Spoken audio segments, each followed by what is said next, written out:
Eu sou Kenzo, me converti em uma igreja rígida, sempre fui rebelde, não obedeci a esse pequeno ministério humilde separado das igrejas corruptas. O Senhor disse que iria me usar, mas eu não poderia querer fama e sucesso, porque no dia em que os homens me exaltassem, eu perderia todas as revelações que Deus me daria. Jogava bola de short junto com os ímpios. Um dia, Deus usou um vaso e me repreendeu. Ficava de camiseta regata dentro de casa. Um dia eu estava orando, e uma voz me repreendeu. Quando aceitei a Jesus, tive que jogar minhas correntes de pescoço no lixo. O Espírito Santo me incomodou. Depois de alguns anos vivendo uma vida santa, começou a nascer cabelos brancos na minha cabeça. Nesse tempo, eu já tinha mais intimidade com Deus. Quando fui pentear os meus cabelos, uma fumaça negra saía de meus cabelos. Quando eu dobrei os meus joelhos para orar, uma voz me repreendeu dizendo: "Por que queres mudar o que eu criei? Não aceita a sua natureza? Sabes que o curso natural é envelhecer e morrer." O Senhor me fez lembrar em 1 Pedro 1:24 que diz: "Porque toda carne é como uma erva, e toda a sua glória é como a flor da erva, secou-se a erva e caiu a sua flor." Em Jó 14:2 diz: "Nasce como a flor e murcha, foge também como a sombra e não permanece." Depois daquela repreensão, nunca mais eu pintei os meus cabelos. Vou confrontar vocês com o meu testemunho. Tenho sido odiado por falar a verdade. Prefiro agradar a Deus do que o homem. Não vou diminuir esse testemunho e também não vou aumentar, ou dizer coisas agradáveis somente para alisar o ego de quem está assistindo.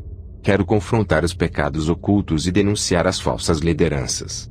Fui em uma igreja onde eu vi um pastor que realizava milagres e curas. Pessoas eram curadas de enfermidades incuráveis. Aquele homem assoprava, e pessoas que estavam em sua frente caíam no chão. Ele tinha grande autoridade espiritual. Onde ele colocava as suas mãos, coisas aconteciam. Pessoas rodopiavam quando ele colocava as suas mãos em suas cabeças. Seu ministério era cheio de pessoas. Eu fazia visitas nessa igreja onde esse pastor ministrava. Eu queria adotar o mesmo estilo de pregação dele, e fazer grandes sinais em meu ministério, mas eu não tinha o mesmo dom de sinais desse pastor. Seu nome é Charles Mark Bavin, sua igreja era próspera, ele vivia fazendo a obra em várias igrejas da cidade, na cidade de Denver. Eu comecei a orar a Deus pedindo o mesmo dom do pastor Charles, mas Deus não me respondia. Eu não congregava no ministério desse pastor, minha igreja era simples. Um dia, Deus usou um vaso, e disse que iria me dar um ministério próprio. Eu já era casado na época. Fui para casa buscar confirmação de Deus. Dobrei os meus joelhos. Uma voz me dizia: "Vou colocar um ministério em suas mãos. Vai ser uma igreja diferente, onde você vai congregar. Eu não quero que faça teologia. O meu Espírito Santo irá lhe ensinar assim como ensinou Paulo, e fez ele escrever vários livros do Novo Testamento. Eu lhe ensinarei de um modo como nenhum pastor ensinou. Revelarei os meus mistérios, e tu ensinarás esse rebanho que colocarei em suas mãos. Tudo o que eu falar a ti, ensinarás às minhas ovelhas, será responsável por elas, e no dia do arrebatamento, me darás as ovelhas que lhe dei." Comece a ler de Gênesis até Apocalipse, ore e jejue. Vou revelar coisas novas as quais estão encobertas pelos olhos dos sábios. Eu tenho ocultado aos teólogos que não me buscam, tenho ocultado aos soberbos, mas aos humildes revelarei. Seja um servo humilde, faça uma aliança comigo hoje como o apóstolo Paulo fez, e verás a diferença que farei em tua vida. E Deus me deu um ministério. Sempre mantive a simplicidade de pastor, comparado aos pastores que tinham salários altos de suas igrejas. Nunca dependi do dinheiro de igreja. Eu poderia viver da obra de Deus e viver servindo ao povo 24 horas, mas eu escolhi não sobreviver da obra para que sobrasse dinheiro para ajudar os necessitados. A obra de Deus não é para enriquecer pastor, é para ajudar os necessitados. Sou empreendedor de um negócio próprio, não sou empresário. O que eu ganho vivo com minha família, e ainda ajudo a obra de Deus. O dinheiro tem sido um grande problema para os egoístas que pensam em si mesmos, e tem aprisionado muitos que se alegam, levando à condenação de suas almas. Irmãos, eu aprendi coisas novas, o Espírito Santo me ensinava. Não posso dizer que tudo que aprendi com meu ex-pastor foi em vão, serviu para eu compreender as novas revelações de Deus. Quando eu comecei o ministério justamente na direção em que Deus me falou, eu não coloquei campanhas de milagres oferecendo tudo o que o povo queria. Não vou oferecer o que Deus não pediu para oferecer. Não vou negociar as bênçãos de Deus para ganhar almas. Eu quero que venham buscar a Deus por amor. Eu me desfiz de qualquer método humano para ganhar almas. Não estou dizendo que é pecado usar a inteligência, estratégias para ganhar almas, desde que não fira a palavra de Deus. A melhor direção é a divina, aquela que vem do céu. Tem pastores que colocam teatro dentro da igreja. Isso é coisa de filme de Hollywood, algo diabólico. Por privar o meu ministério dos planos humanos de ganhar almas, passei por lutas no meu ministério. A igreja que eu fundei estava seca, só tinha eu, minha esposa e mais um irmão. Enquanto as outras estavam cheias, vários irmãos disseram que eu tinha que chamar cantores evangélicos, preletores famosos para atrair multidões. Eu disse para o irmão, se as pessoas não vão vir adorar a Jesus, não trocarei ele por outros que roubem a sua adoração. Ele me deu esse ministério e está nas mãos dele. O irmão disse, seu ministério vai fechar. Eu respondi, se fosse o meu ministério, eu acredito que fecharia, mas esse ministério não é meu. Eu disse para o irmão, abra a palavra para mim. Aquele irmão abriu a palavra, e caiu em Apocalipse 3, 7-8 que diz, e ao anjo da igreja que está em Filadélfia escreve, isto diz o que é santo, o que é verdadeiro, o que tem a chave de Davi, o que abre e ninguém fecha, e fecha e ninguém abre, conheço as tuas obras, eis que diante de ti pus uma porta aberta, e ninguém a pode fechar, tendo pouca força guardaste a minha palavra, e não negaste o meu nome. O irmão me disse, Deus é contigo. Foram 6 meses de oração naquela igreja humilde, o Espírito Santo começou a enviar vidas para aquele lugar. Em um ano, o meu ministério lotou de pessoas sem precisar oferecer bênçãos, carros, casas e curas. O Espírito Santo curava, dava dons, várias pessoas se consertaram e largaram o pecado, renunciavam ao mundo. Irmãos de outros ministérios largavam seus pastores para congregar comigo. Isso causava ciúmes em vários pastores que só pensavam em somar, ajuntar, mas não sabiam doutrinar. Todos os que congregavam comigo diziam que tinha algo diferente no ministério que Deus me deu. Eles sentiam Deus bem pertinho deles. Eu disse, vocês querem saber qual é o segredo desse ministério? Jesus é o cabeça, ele está na direção. Obedecemos suas doutrinas enquanto as outras igrejas têm como cabeça os líderes, não Jesus, e não obedecem suas doutrinas, entristecem o Espírito Santo pelas suas insubmissões. As igrejas ficam frias sem a presença de Deus. Todas as almas que vinham para a igreja, era porque eu seguia a direção de Deus. Em João 21, 6-8 está escrito, e ele lhe disse, lançai a rede para o lado direito do barco e achareis. Lançaram-na pois, e já não a podiam tirar pela multidão dos peixes. Então aquele discípulo a quem Jesus amava, disse a Pedro, é o Senhor. E quando Simão Pedro ouviu que era o Senhor, cingiu-se com a túnica porque estava nu, e lançou-se ao mar. E os outros discípulos foram com o barco porque não estavam distantes da terra, senão quase 200 côvados levando a rede cheia de peixes. Eu também obedeci à voz de Jesus. Essa receita deu certo para o meu ministério. Onde tem pecado há demônios trabalhando, e eles são como vermes de defuntos. Onde há carne podre, esses vermes se ajuntam. O pecado é igual à carniça que atrai todo tipo de demônio. A igreja que viver uma vida santa, uma vida pura, o Espírito Santo se atrai, e onde ele está, os demônios não ficam. Pureza atrai pureza, sujeira atrai sujeira. Vários pastores do meu bairro começaram a perseguir o meu ministério. Diziam que eu não era de Deus, enquanto os falsos profetas faziam abominações. Eles não denunciavam, mas atacavam o meu ministério. Satanás não se incomoda com igrejas que fazem a sua vontade, não se luta com guerreiros mortos. Somente as igrejas verdadeiras é que são perseguidas. Enquanto eles não denunciavam as igrejas falsas, eu tive que denunciar. O povo precisa sair de dentro dessas jaulas de prisões dos falsos profetas. 3 pastores que tocaram no meu ministério, morreram sem salvação, e outros 2 tiveram suas igrejas fechadas porque fizeram de tudo para fechar essa porta da verdade que Deus abriu. Se o meu ministério fosse da mentira, eu já teria pago um alto preço por enganar as pessoas. Muitos blasfemaram contra o Espírito Santo, dizendo que não era Deus quem operava em meu ministério que prega a sã doutrina. O Senhor disse que para esses que blasfemaram contra o Espírito Santo não havia mais perdão, apesar de ter muitos pastores enganadores. Os demônios fazem de tudo para que essas igrejas não fechem, para continuar enganando o povo. Eles vão enganar até quando Deus quiser. Os seus dias estão chegando onde Deus dará final por todas as suas maldades. Depois de abrir o ministério, recebi o dom da visão. Quando ainda era adolescente, recebi uma profecia de que Deus me daria o dom da visão. E Deus cumpriu, me dando um dom especial por eu dedicar minha vida a Ele. O propósito desse dom é o de combater o espírito da mentira que está entrando nas igrejas. No começo, quando os meus olhos se abriram para o mundo espiritual, fiquei assustado. Vi vários demônios andando no meio do povo, e outros voavam pelos ares. Fiquei apavorado. No outro dia, tudo estava normal. Parecia que eu tinha perdido o dom da visão. Depois os meus olhos se abriram, e enxergava o mundo espiritual de novo. Quero lhe dizer que o dom da visão é como qualquer outro. Quem recebeu o dom da cura, não vai sair curando todo mundo. Um dia várias pessoas são curadas através da oração. No outro dia ninguém é curado com a mesma oração. A mesma coisa são os preletores que receberam o dom da palavra. Vai ter dia que na sua pregação converterá várias pessoas. Vai ter dia que ninguém vai se converter. O dom da visão que eu tenho não era diferente. Tinha dias em que era permitido eu ver, e haviam dias que não. Eu apenas via a rua da minha casa e as árvores da minha rua. Nem sempre os meus olhos viam o mundo espiritual. Deus só mostra o que Ele quer, e se Ele não quiser mostrar, fechará os nossos olhos. Ver todos os dias o mundo espiritual não seria bom para minha mente. Isso tiraria o meu foco da realidade do nosso mundo. Graças a esse dom, eu podia ver o que acontecia por detrás das cortinas desse mundo. É um preço que eu pago por eu ter recebido.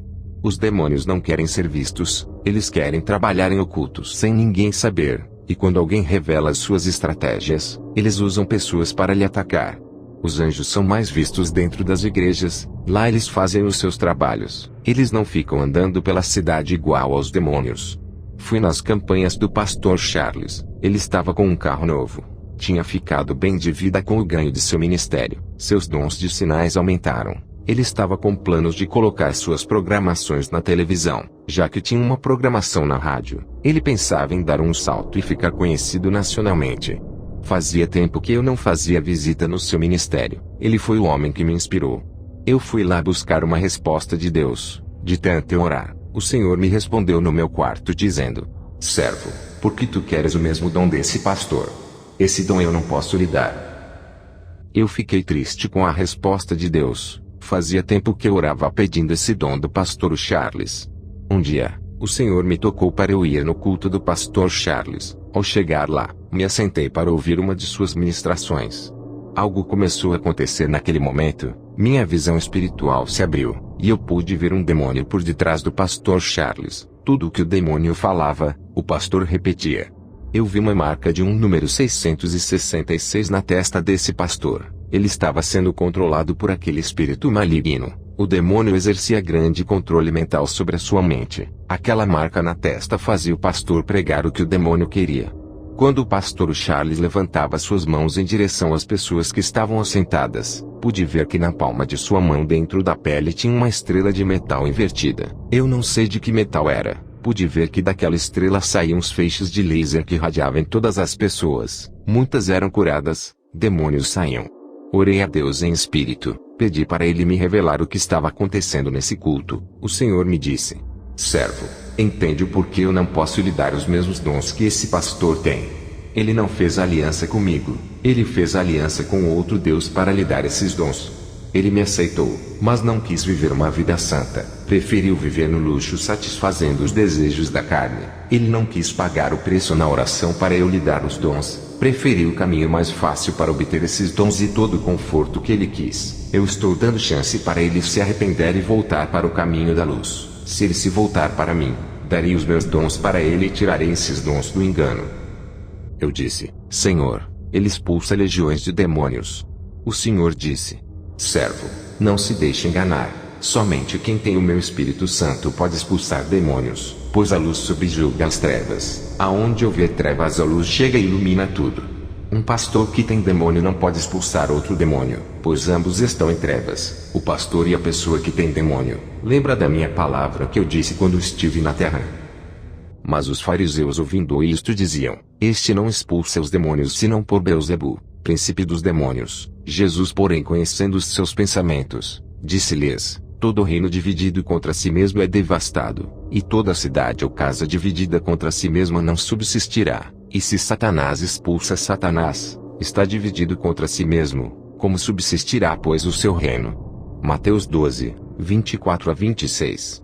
O Senhor dizia: Servo, esse pastor não pode expulsar demônios. Ele tem pacto com eles. Não há reino dividido entre demônios. Tudo isso é uma farsa. Os demônios precisam usar alguém para enganar. Esse pastor é um instrumento dos demônios. Os demônios querem que as pessoas confiem nesse pastor do engano para ganhar as almas de uma congregação inteira. Os demônios realizam muitos sinais para que esse pastor nunca perca o crédito e continue a enganar com esse falso evangelho. Esse pastor é referência. Muitas pessoas confiam em seu ministério, acreditam que é o meu espírito que usa ele. Por isso, quando ele dá ordens aos demônios, eles saem para não manchar o seu ministério, e assim o espírito da mentira continua a reinar.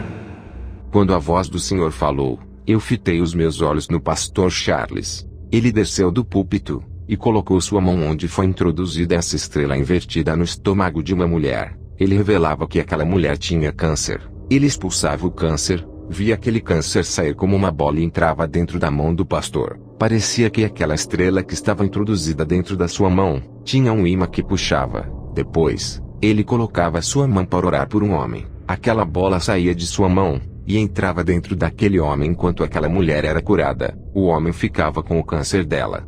Percebi que o diabo não curava, apenas transferia as enfermidades para outros corpos. Depois eu vi um grande show com efeitos tecnológicos, luzes piscando para atrair os jovens. Tudo isso chamava a atenção da multidão. Havia uma estratégia humana para atrair pessoas. Havia muita manipulação da fé dentro dessa igreja. Os demônios cegavam os entendimentos daquelas pessoas através dos sinais. Tudo isso distraía as pessoas, segurava as suas atenções, não deixava elas pensarem no que havia de errado ali. O espírito do engano estava ali, mas muitas igrejas estão seguindo as mesmas técnicas de manipulação. Os demônios fazem aqueles cultos ficarem atrativos para chamarem atenção, fazendo eles não enxergarem o que estava de errado por detrás desses ministérios. Irmãos, eu enxergava demônios dentro dessas igrejas. Eu não vi Deus ali, não havia nenhum anjo ali. Tudo estava entregue nas mãos dos demônios. Eu visitei várias igrejas onde tinha demônios. Havia também anjos, mas naquela igreja não vi nenhum anjo. Fui embora para minha casa triste. Nunca mais colocaria os meus pés naquela igreja. Eu pensava que toda a igreja era de Deus, mas muitos abrem para propósitos malignos, pessoas usadas pelos demônios. Dobrei os meus joelhos e fui orar a Deus. Estava com vergonha de ter pedido um dom igual ao daquele falso pastor. Eu orei a Deus e disse: aonde está aquele povo santo que faz a diferença e coloca aqueles demônios para correr? Uma voz me disse: meu povo não está ali, estão todos aprisionados pelo engano, privados de conhecer a minha palavra como ela é de verdade. Eu chorei pela situação das pessoas que estavam perdendo a salvação, é o que diz na palavra, e ouvi outra voz do céu que dizia: sai dela, povo meu, para que não sejas participante dos seus pecados, e para que não incorras nas suas pragas, porque já os seus pecados se acumularam até ao céu, e Deus se lembrou das iniquidades dela. Apocalipse 18, 4 a 5. Não procura uma igreja que ofereça coisas prazerosas para sua carne. Procura uma igreja que incomode sua carne, que pregue contra a sua natureza pecaminosa. Procura uma igreja santa que te faça caminhar no caminho estreito. Deus age em igrejas assim. Não procure uma igreja que deixe você fazer o que quer, para que não sejas mais um enganado. Satanás se transfigura em anjo de luz para enganar, para fazer você acreditar que Deus está ali. Deus não habita onde existe iniquidade. O Espírito Santo é limpo, nunca entraria em lugar que profane o nome de Deus. Se vocês insistem em andar nas igrejas caídas, serão enganados. Eles te oferecem um evangelho sem compromisso com Deus, onde a noiva pode se prostituir com outros deuses. Nada é pecado, tudo é graça. Fazem Deus de garçom, só pedem bênçãos, mas não oferecem nada para Jesus, que são o corpo, alma e espírito. Qual é o esposo que continuaria casado com uma esposa que não se entrega completamente, não a ama? Amor fingido, interesseiro, só quer aquilo que ele pode oferecer, mas não quer compromisso. A maioria das igrejas são noivas interesseiras. Isso machuca o coração de Jesus. O Espírito Santo se afasta. O Senhor me mostrava uma visão. Vi como as pessoas seguiam o pastor cego, e ambos caíam dentro do abismo. As pessoas estavam sendo enganadas ali. Aonde não há a verdade, não tem libertação. Onde não tem o povo de Deus, os demônios reinam e dominam. Vou contar como que foi o meu arrebatamento. O Senhor me disse: em uma madrugada vou lhe arrebatar, como eu tenho feito com várias pessoas dos 4 cantos do mundo. Quero despertá-los. mas muitos são incrédulos. Eu tenho arrebatado muitos para abrirem seus olhos sobre a realidade do mundo espiritual. Eles têm criticado os meus servos chamando-os de mentirosos, têm duvidado das revelações, das visões, das profecias. Tem acontecido muitos sinais nos céus e na terra. Eles não querem acordar, continuam chamando os meus servos de falsos. Eu vou abalar as estruturas da terra para que eles venham a crer. Muitos vão descer para o inferno por causa de suas rebeldias contra a minha palavra. Eles têm tocado no meu espírito que tem revelado coisas ocultas aos pequeninos. Eles têm tocado nos meus ungidos. Quero lhe trazer o despertamento, mas eles não querem. Estão com surdez espiritual. Minhas palavras entram pelo ouvido direito e saem pelo esquerdo. Seus corações são terrenos pedregosos, corações duros. Criticam meus servos. Se esquecem que eu sou o que sou, e que ainda revelo coisas ocultas e mistérios. Em Jeremias 33:3 diz: Clama a mim, e responder-te-ei, e anunciar-te-ei coisas grandes e firmes que não sabes. Ele dizia: Eu ainda velo por essa palavra, eu alerto, avisos sobre os caminhos perigosos, mas eles preferem dar ouvidos aos falsos profetas ao invés de dar ouvidos aos meus pequeninos. Vou começar a riscar muitos nomes do livro da vida dos críticos da verdade. Vou dar legalidade para o demônio da morte e levar muitos que se dizem cristãos por se rebelarem contra a sã doutrina. Satanás tem impedido as almas de muitos. Eu tenho dado chance para se humilharem, mas eles são soberbos, nada sabem, e pensam que sabem tudo. Eles dizem que Satanás está debaixo de seus pés, mas são eles que estão debaixo dos demônios por não querer largar os seus pecados. Eles dizem que Satanás já foi derrotado, mas dão lugar para ele trabalhar. Eles não sabem que Satanás é muito mais inteligente do que toda a raça humana, e sua experiência de enganar as pessoas é desde o jardim do Éden até hoje. Eles não levam essa guerra espiritual a sério assim como os anjos levam. Eles dizem que já são salvos e nunca perderão suas salvações. Uma vez salvo será salvo para sempre, mesmo que venha a pecar. Isso traz tranquilidade e falta de vigilância em suas vidas espirituais, e Satanás se aproveita de pequenas aberturas e entra em suas vidas. Vou te levar ao inferno, e mostrarei somente os lugares de cristãos que foram vencidos por se acomodarem em seus pecados. Eu ouvia somente a voz de Jesus quando ele se manifestou para mim com seu corpo de glória. Luzes saíam de seu rosto e do seu corpo. Eu e Jesus fomos ao inferno. Chegamos naquele lugar escuro e cheio de fogos vermelhos. O sangue das almas dava uma coloração para aqueles fogos. Cheguei em um lugar onde tinha os desviados que saíram da igreja, e um outro grupo de desviados dentro da igreja. Eles faziam parte das igrejas, mas não viviam a palavra. Eu fui em um lugar onde vi irmãos que tinham blasfemado contra o Espírito Santo. Perguntei a Jesus, quando foi que essas pessoas blasfemaram contra o Espírito Santo? Ele me respondeu: quando o Espírito Santo usa uma pessoa que vive na santidade, e alguém diz que aquela pessoa está sendo usada por demônios, estão chamando meu espírito de monstro. Isso é uma ofensa, e quando morrerem, serão chamados de monstro aqui no inferno, viverão em grande sofrimento, não há perdão para quem blasfemar. Vi pessoas católicas que blasfemaram e zombaram do Espírito de Deus, vi pastores que blasfemaram do Espírito Santo também. Jesus passou perto de um bispo, e ele pedia perdão por blasfemar. Jesus disse: qualquer que blasfemar do meu espírito, sua condenação é certa. Vi um irmão que blasfemou do meu ministério, dizendo que os demônios me usavam nas visões e revelações. Ele blasfemou do Espírito de Jesus. Eu fui em um lugar onde vi vários irmãos que andavam de short pela rua, andavam de camisa regata. Outros andavam sem camisa causando escândalos à palavra. Eles estavam no inferno. Eram pastores, bispos e apóstolos que pintavam os cabelos, faziam tatuagens, tratavam o templo do Espírito Santo como se fosse o templo do mundo. Vi pastores que usavam correntes no pescoço, pareciam rapper, usavam roupas largas, estavam no inferno.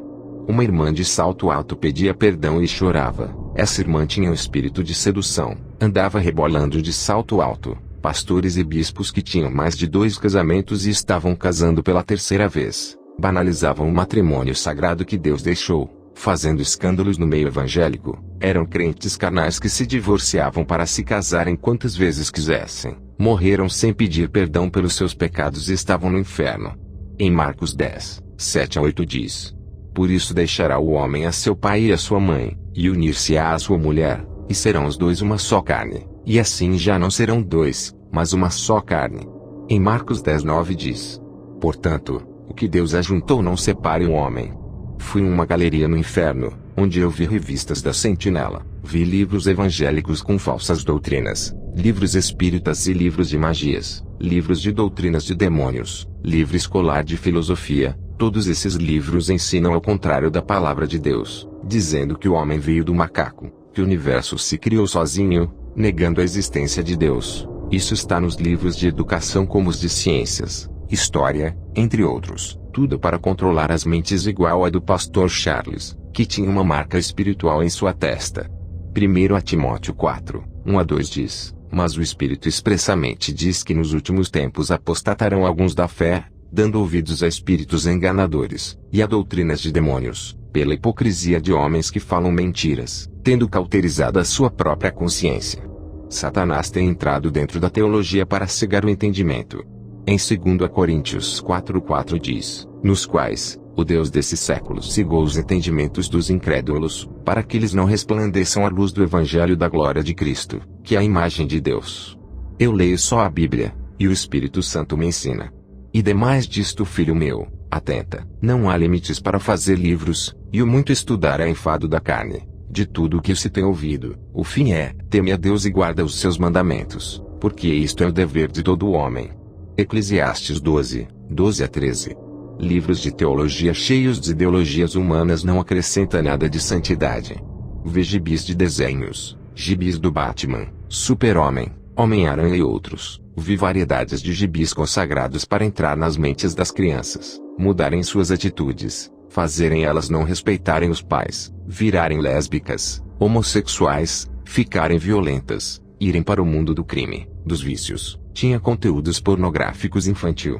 Esses gibis de desenhos estavam cheios de dardos em cima deles. Eram pequenos alfinetes negros que entravam dentro da mente. Vi brinquedos consagrados a demônios como bonecas femininas. Existia uma variedade de bonecas que continham pequenos demônios dentro delas. Essas bonecas traziam tribulação para os lares, deixando as crianças perturbadas. Vi também bonecos masculinos que traziam demônios mirins. Fui em um lugar onde tinha vários adolescentes rebeldes que brigavam com os pais, e eles estavam ali por serem viciados em games. Os demônios possuíam essas crianças, deixando elas rebeldes. Esses demônios saíam de dentro de jogos de videogames. Muitos jovens estavam ali, tinham sonhos, planejavam futuros, mas morreram com tudo isso. Todos os seus projetos morreram ali. Que tristeza ver a nossa juventude se perdendo. O futuro da igreja está sendo destruído. Satanás armou um plano para destruir as crianças e jovens para não ter mais igrejas. Ele está formando uma geração incrédula através de desenhos e filmes.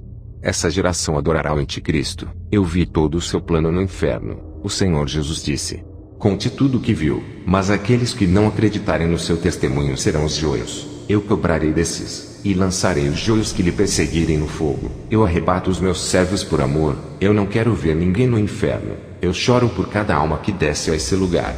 Mas eles não querem ouvir. Eles esquecem que sou amor, mas sou justiça e pune os rebeldes. O Senhor e eu subimos para a terra. O Senhor disse para mim: quem profetizará sobre os ossos secos dessas igrejas, já que os falsos profetas não deixam os meus servos pregarem a verdade?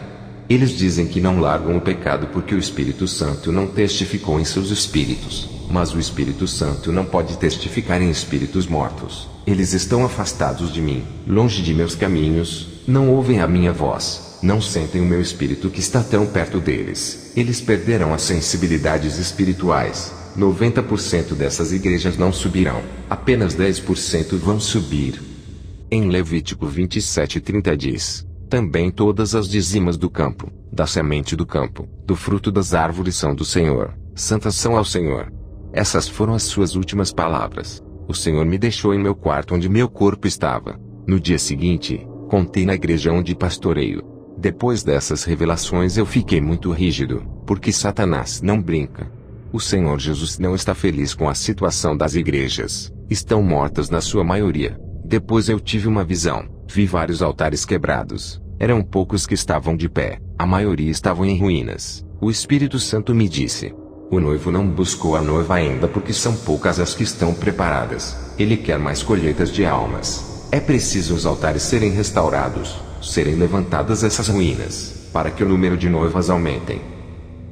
Faça essa oração comigo. Senhor Jesus, hoje me arrependo dos meus pecados. Creio que o Senhor derramou seu sangue para me salvar, deixando o seu trono de glória para morrer uma morte terrível de cruz. Sei que não tenho andado nas trilhas de seu caminho que lhe agrada, resistir às tentações como o Senhor resistiu. O Senhor é o meu Salvador e o meu Libertador, ressuscitou da morte e ascendeu ao céu. Um dia virá com toda a sua glória. Eu quero subir contigo. Eu creio que pertenço a ti. Sou seu filho e herdeiro de suas promessas. Hoje faço uma aliança contigo, igual àquela que tu fizeste na cruz. Amém.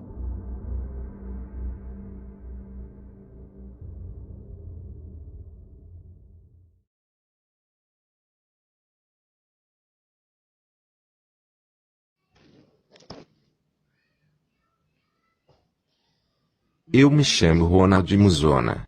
Venho em defesa de Robert Atsushi para falar a respeito dos escândalos e calúnias que a internet está fazendo por ele abominar as mídias. Todas as experiências de Kenzo e Robert foram escritas em japonês, porque foi através desse país que tudo começou. Depois os relatos poderiam ser traduzidos em outras línguas por pessoas de confiança que não viessem a alterar as experiências em outros idiomas. Muitos queriam vender essas experiências de Kenzo através de livros depois de sua morte, mas Robert não permitiu que eles viessem a lucrar. Um brasileiro descendente de japonês chamado Diogo Tanaka que mora no Japão se ofereceu para traduzir na língua portuguesa. Esse foi o primeiro idioma que traduziu as experiências do original. Diogo Tanaka queria escrever os livros na língua portuguesa para vender, mas Robert disse que não podia ser comercializado. Diogo apoiou o ministério de Robert e ganhou a sua confiança até ter alterado a primeira experiência de Kenzo. Kenzo começou o seu ministério na cidade de Timisoara, depois em Croacia na Romênia onde morou em 3 cidades desse país. Ele não começou o seu ministério em Denver nos Estados Unidos, e muito menos ter nascido lá igual Diogo Tanaka relatou na primeira experiência de Kenzo. Ele fez missão nos Estados Unidos passando por várias cidades, e teve a sua primeira experiência de arrebatamento e depois voltou.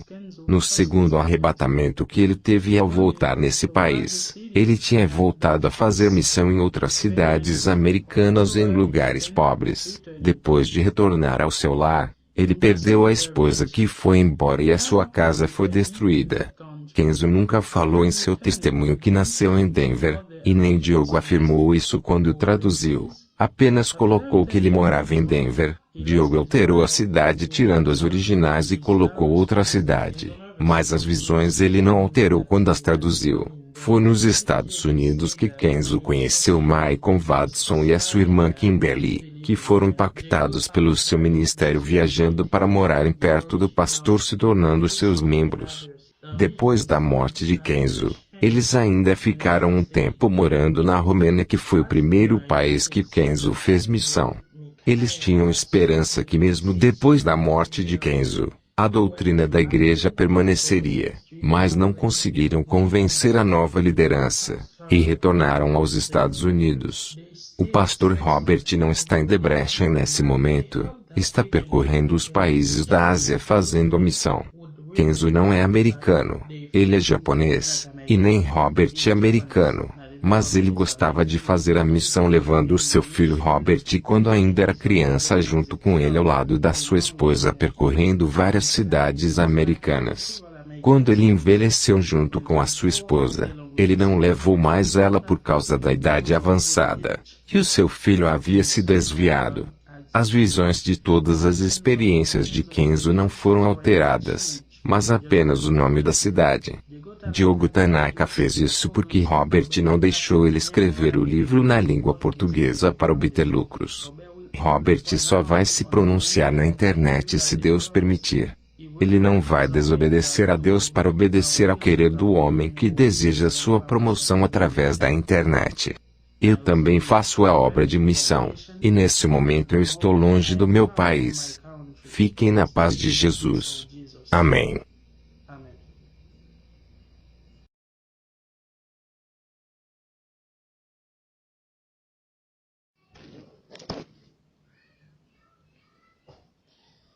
My name is Ronald Musona. I come in the defense of Robert Associates to say about the scandals and slander that the internet is doing because he embraces the media. All the experiences of Kenzo and Robert were written in Japanese because it was through this country that everything began. Then, report could be translated into other languages by trusted people who do not change their experiences in other languages. Many wanted to sell these experiences of Kenzo through books after his death, but Robert did not allow them to come to profit. A Brazilian descendant of Japan named Diego Tanaka, who lives in Japan, offered to translate in Portuguese. This was our first language to translate the experiences of original. Diego Tanaka wanted to write books in the Portuguese language to sell, but Robert said that it could not be marketed. Diego supported Robert's ministry and won his trust until he tampered with Kenzo's first experiences.